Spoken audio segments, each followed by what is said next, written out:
Thank you. Senator Canavan. Thank you, Chair. Thank you, gentlemen, for appearing today and your evidence. Did Pfizer test whether your COVID-19 vaccine could stop or reduce the transmission of the virus before its approval and rollout in late 2020? Senator, to bring this vaccine to patients, we were required to show that the vaccine was safe and effective in preventing illness, in preventing severe disease, and in preventing hospitalisations. The primary purpose of vaccination was and remains to protect the person who received the vaccine. I'll just repeat the question. I appreciate that, but there hasn't been an answer to it. And perhaps I might just add into the record that on the 3rd of December 2020, your CEO, Mr. Albert Bourla, told NBC News, and I quote, when he was asked whether vaccinated people could carry and spread the virus, he responded to NBC News that, and I quote, "I think this is something that needs to be examined. We are not certain about that right now." So was Mr. Bourla correct that as of December the 3rd, 2020, Pfizer did not know whether the vaccine could stop or reduce the spread of the virus? Senator, as with all vaccines seeking regulatory authorisation, the requirement is to demonstrate in robust clinical programs that the vaccine is safe and effective in preventing the infection, and in this case, in preventing severe disease and hospitalisation. I might just give you one more. Sorry to interrupt, but I've got very limited time. I've got 5 minutes. So is it yes or no? Did you test whether transmission would be reduced or stopped before the approval of the vaccine? Senator, we designed our clinical programs in agreement with regulatory agencies, the purpose of which was to demonstrate the vaccine was safe and effective in preventing infections. Okay.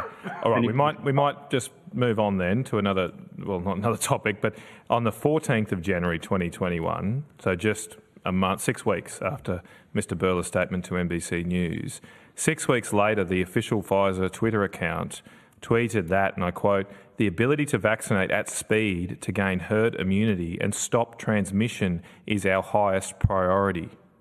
On what evidential basis, what evidence did Pfizer have to make that public statement to imply that vaccination could stop transmission?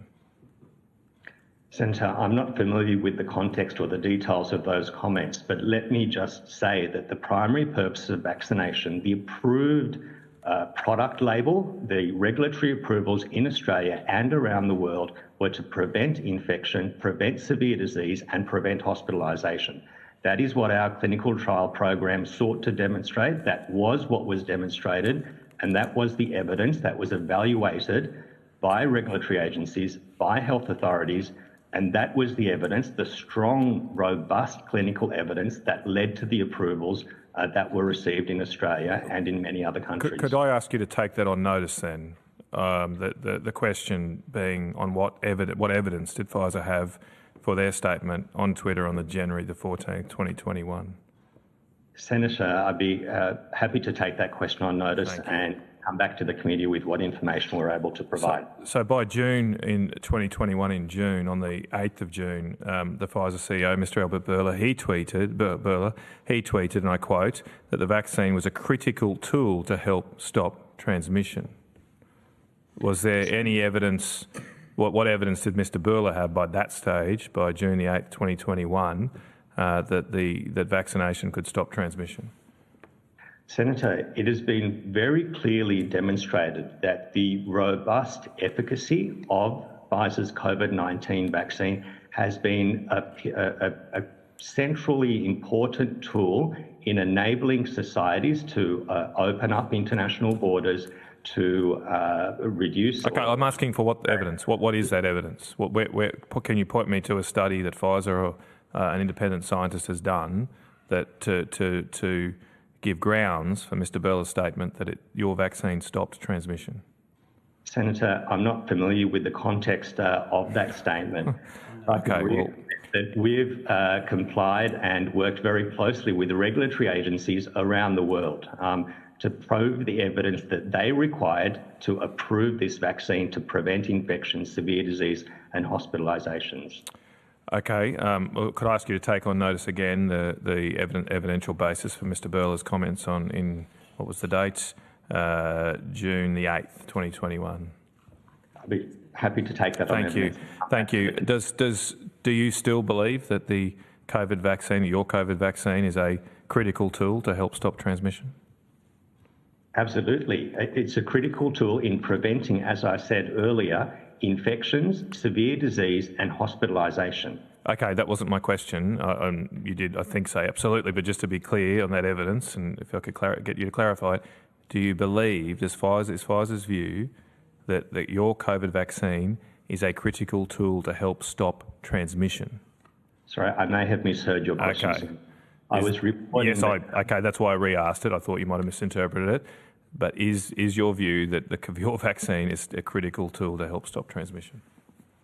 Pfizer's view is that the vaccine is a critical tool in protecting the health of individuals who are vaccinated and enabling society to operate normally as it is at the moment.